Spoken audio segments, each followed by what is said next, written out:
അതുപോലെ സാറ് പിന്നെ കുറേ കാര്യങ്ങൾ ചെയ്തു എന്നൊക്കെ പറയുന്നുണ്ടല്ലോ.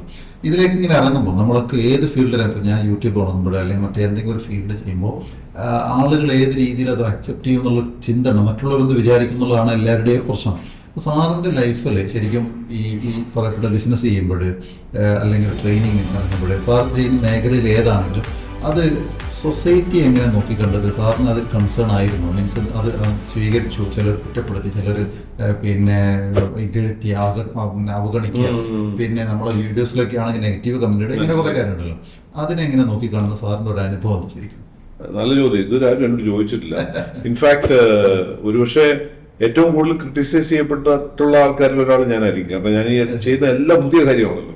അപ്പൊ ഈ മനുഷ്യനൊന്നും ഇവനെന്താ പ്രാന്താണ്, ഇവനെന്തോ ഇത് ഇങ്ങനെ പുതിയ പുതിയ കാര്യം ഒരു കാര്യം ചെയ്തു കഴിഞ്ഞാൽ അതിന്റെ അടുത്തേക്ക്. ഇപ്പൊ ഞാൻ ഈവൻ ഡയറക്ട് സെല്ലിങ്ങിൽ ഞാൻ സ്റ്റാർട്ട് ചെയ്യുന്ന സമയത്ത് ഇന്ത്യയിൽ ഡയറക്ട് സെല്ലിംഗ് ഇൻഡസ്ട്രി തന്നെ ഉണ്ടായിരുന്നില്ല. അപ്പൊ ആൾക്കാർ പറഞ്ഞ് ഇത് തട്ടിപ്പാണ്, ഭയങ്കര തട്ടിപ്പാണ്. ഇപ്പൊ അതൊക്കെ ലീഗലൈസ് ചെയ്ത് കറക്റ്റ് ആയിട്ട് ഓടിക്കൊണ്ടിരിക്കുന്ന ഒരു ഇൻഡസ്ട്രി ആയിട്ട് മാറി. ട്രെയിനിങ് രംഗത്ത് വന്ന സമയത്ത് അന്ന് ട്രെയിനിങ്ങിലും ആരും ഉണ്ടായിരുന്നില്ല. വളരെ ഫ്രാങ്ക് ആയിട്ട് പറയുകയാണെങ്കിൽ മോട്ടിവേഷണൽ ട്രെയിനിങ്. അപ്പോൾ ഒരിക്കല് ഒരു ചാനലുകാരൻ തന്നെ എന്നോട് ചോദിച്ചു, നിങ്ങൾ ആക്ച്വലി ബ്രെയിൻ വാഷ് ചെയ്യല്ലേ ചെയ്യുന്ന ആൾക്കാർ? ഞാൻ പറഞ്ഞു, ആൾക്കാരുടെ ബ്രെയിൻ വാഷ് ചെയ്യപ്പെടാൻ വേണ്ടിയുള്ളതാണെങ്കിൽ ആവട്ടെ, കാരണം എന്തായാലും ചാനലുകളും വാഷ് ചെയ്യുന്നുണ്ടല്ലോ ബ്രെയിൻ. ഇപ്പൊ നമ്മൾ നല്ല കാര്യത്തിന് വേണ്ടിയല്ലോ ബ്രെയിൻ വാഷ് ചെയ്യുന്നത്, മോശമാക്കാനല്ലോ. അപ്പൊ അങ്ങനെ നോക്കിയാൽ ഏത് രംഗത്തും ഇപ്പോ ബയോ ഹാക്കിങ്ങിനെ കുറിച്ച് പല ആൾക്കാരും ക്രിട്ടിസൈസ് ചെയ്തുകൊണ്ട് ചില വീഡിയോകളൊക്കെ പോന്നു തുടങ്ങിയ കാലമായി. ഇതൊക്കെ തട്ടിപ്പാണ് എന്ന് പറയുന്ന രീതിയിലാണ്.